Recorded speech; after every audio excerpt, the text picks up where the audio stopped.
আসসালামু আলাইকুম।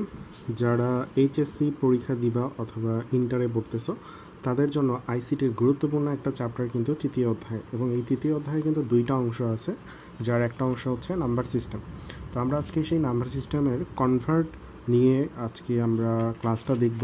তো কনভার্ট কিন্তু হচ্ছে প্রায় 12টার মতো আছে, অর্থাৎ চারটা যেই বেস নাম্বার সিস্টেমে সেই বেজের মধ্যে যে কনভার্টগুলো হয়, তাহলে এই যে কনভার্টগুলো হয় সেগুলোই হচ্ছে আমরা দেখব কিছু ছোট ছোট নিয়মের মাধ্যমে, যাতে করে আমাদের 12টা রুলস শিখতে না হয়, আমরা জাস্ট 3 থেকে 4টা রুলসের মাধ্যমে 12টা রুলস কমপ্লিট করে ফেলব।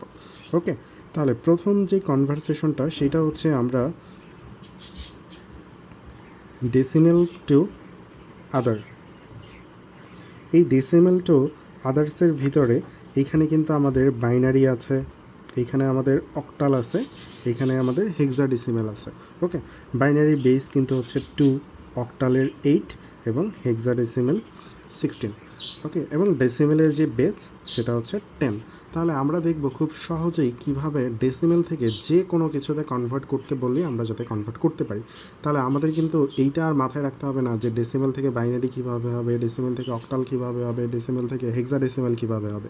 এইটা আমাদের মনে রাখারই দরকার নেই। আমাদের শুধু দেখতে হবে যে এই পাশের সংখ্যাটা ডেসিমেল আছে কি না, দেন হচ্ছে আমরা অন্য কিছুতে কনভার্ট করব। ওকে, তাহলে সবার জন্য কিন্তু নিয়মটা এক।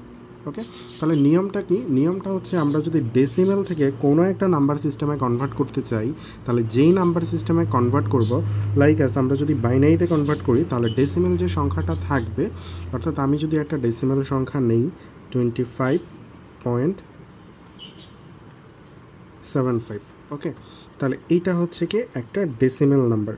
তাহলে যেটা বলতেছিলাম যে যদি আমরা ডেসিমেল থেকে বাইনারিতে কনভার্ট করি, তাহলে আমাদের যে কাজটা করতে হবে, এই যে পূর্ণ সংখ্যা সেটাকে আমরা 2 দিয়ে ভাগ করব এবং এর ভাগশেষটা আমরা রাখবো, আর দশমিকের জন্য আমরা 2 দিয়ে গুণ করব। ওকে, সেমভাবে যদি আমরা অক্টালে যাই, তাহলে কি করব, ডেসিমেলটাকে আমরা অক্টালের বেজ 8, তাহলে 8 দিয়ে পূর্ণ সংখ্যাকে ভাগ করব, আর দশমিকের যে সংখ্যাটা ভগ্নাংশ সেটাকে আমরা 8 দিয়ে গুণ করবো। আবার হেক্সাডেসিমেলের বেলায় সেম, যে আমরা 16 দিয়ে 25কে গুণ করব এবং 25কে ভাগ করবে এবং 0.75কে গুণ করব। ওকে, তাহলে নিয়ম কিন্তু সবার জন্য সেম। তাহলে আমরা যদি জাস্ট একটা এক্সাম্পল দেখি যে 25, তাহলে এটাকে আমরা যেহেতু কনভার্ট করব কিসে, যে আমাদের প্রথম যেটা সেটা হচ্ছে আমরা ডেসিমেল থেকে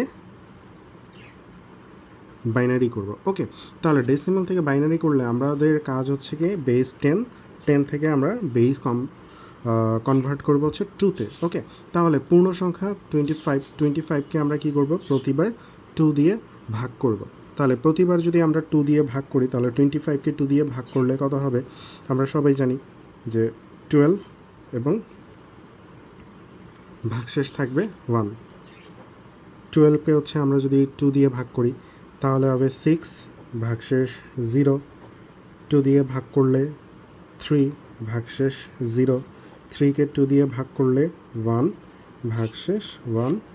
এবং 1কে যদি আমরা 2 দিয়ে ভাগ করি, যেহেতু ছোট, তাহলে 0 নিব, তাহলে 1। তো ততক্ষণ পর্যন্তই আমরা ভাগ করব যতক্ষণ না পর্যন্ত আমাদের এখানে ভাগফল 0 আসে। এবং এই সংখ্যাটা আমরা যখন নিব, তখন কিন্তু এটা আমরা নিচ থেকে উপরের দিকে যাব। ওকে, এবং এটা তো গেল পূর্ণ সংখ্যা। তাহলে দশমিকের বেলায় কী হবে, দশমিকের বেলায় হচ্ছে আমরা গুণ করব। ওকে, তাহলে এটা দিয়ে যদি আমরা গুণ করি, তাহলে 75কে গুণ করলে হবে 1.50। আবার 2 দিয়ে যদি আমরা গুণ করি, তাহলে হবে 1.00। ঠিক ততক্ষণ পর্যন্তই আমরা গুণ করব যতক্ষণ পর্যন্ত না এইখানে গুণফল 0 আসে। এবং দশমিকের বেলায় যেটা হবে সেটা হচ্ছে আমরা সংখ্যাটা উপর থেকে নিচের দিকে যাব। তাহলে এইখানে যদি এখন আমরা সংখ্যাটাকে লিখি যে এর উত্তরটা কি হবে, তাহলে এর উত্তর কিন্তু হবে 11001, 11001 দশমিক, এটা হবে 1111। ওকে, তাহলে কিন্তু আমরা খুব সহজেই বাইনারিতে কনভার্ট করে ফেললাম। ওকে, এবার হচ্ছে সেকেন্ডটা, যে আমরা ডেসিমেল থেকে বাইনারি করলাম, তাহলে ডেসিমেল থেকে এবার আমরা অক্টাল করব। ওকে, ডেসিমেল টু অক্টাল, তাহলে ডেসিমেলের বেজ হচ্ছে 10 আর অক্টালের বেজ হচ্ছে 8। তাহলে 10 থেকে আমরা 8 করব। Okay fine. আমরা যদি আবার 0.25 ইন্টু এটা যদি আমরা নিই, মানে যে কোনো আমরা সংখ্যা নিতে পারি, ওকে, তাহলে এটা আমরা কনভার্ট করব। ওকে, তাহলে হচ্ছে 25, এটাকে আমাদের ভাগ করতে হবে। ওই যে আমরা বলছিলাম যে সবগুলো নিয়ম এক, যে আমরা কোন বেইজে কনভার্ট করতেছি। তাহলে ডেসিমেল থেকে আমরা অক্টালে করতেছি, তাহলে অক্টালে বেইজ 8, তাহলে পূর্ণ সংখ্যাকে আমরা কি করব, 8 দিয়ে ভাগ করব। ওকে, তাহলে 25-এর ভিতরে যাবে 3 8 24, হাতে থাকবে 1, 8 দিয়ে আবার ভাগ করলে হবে 0 এবং এখানে হবে 3। তাহলে এটা কি নিচ থেকে উপরের দিকে, এবং যদি আমরা দশমিকেরটা নিই ইন্টু 8, তাহলে এটা হবে 2.00 এবং এইখানে একটাই আছে। Okay fine. তাহলে আমাদের যে সংখ্যাটা হবে সেটা হচ্ছে 31 ইন্টু পয়েন্ট হচ্ছে 2। ওকে, তাহলে এই যে আমরা কিন্তু অক্টালও বের করে ফেললাম। তাহলে সেমভাবে আমরা কিন্তু চাইলে থার্ড আমাদের যেই অপশনটা, সেই থার্ড অপশনটা কিন্তু হচ্ছে ডেসিমেল টু হেক্সাডেসিমেল। ওকে, তাহলে ডেসিমেল হচ্ছে 10, হেক্সাডেসিমেল হচ্ছে 16, কোনো সমস্যা নেই, যতটুকু ভাগ যাবে আমরা ততটুকুই করব। তাহলে 25 ইন্টু 125, আমরা যদি এইরকমের কিছু একটা নেই,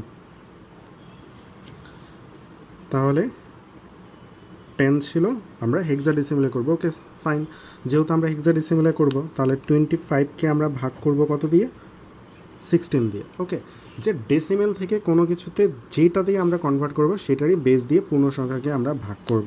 ওকে, তাহলে এটাকে ভাগ করলে হবে 1, ভাগশেষ থাকবে 9, 16কে 1 দিয়ে ভাগ করলে হবে 0, এখানে থাকবে 1। ওকে, এটা হবে উল্টা নিচ থেকে উপরের দিকে, এবং আমরা যদি পূর্ণ সংখ্যার থেকে এবার যদি আমরা দশমিকে যাই, তাহলে গুণ হবে 16 দিয়ে। ওকে, তাহলে 16 দিয়ে গুণ করলে এটা হবে 2। তাহলে আমরা কিন্তু সংখ্যাটা পেয়ে গেছি। তাহলে এটা হবে কি 19.2। ওকে, তাহলে আমরা কিন্তু এভাবেই খুব সহজেই ডেসিমেল থেকে যে কোনো কিছুতে কনভার্ট করতে পারি। তাহলে ডেসিমেল থেকে যে কোনো কিছুতে আমরা যদি কনভার্ট করি, তাহলে আমাদের নিয়ম হচ্ছে ডেসিমেলটাকে আমরা যেটাই কনভার্ট করতেছি সেটা দিয়ে পূর্ণ সংখ্যাকে আমরা ভাগ করব, এবং দশমিকের যে সংখ্যা সেটা দিয়ে আমরা গুণ করব। এভাবেই কিন্তু আমরা খুব সহজেই ডেসিমেল থেকে কোনো কিছুতে কনভার্ট করে ফেলতে পারবো।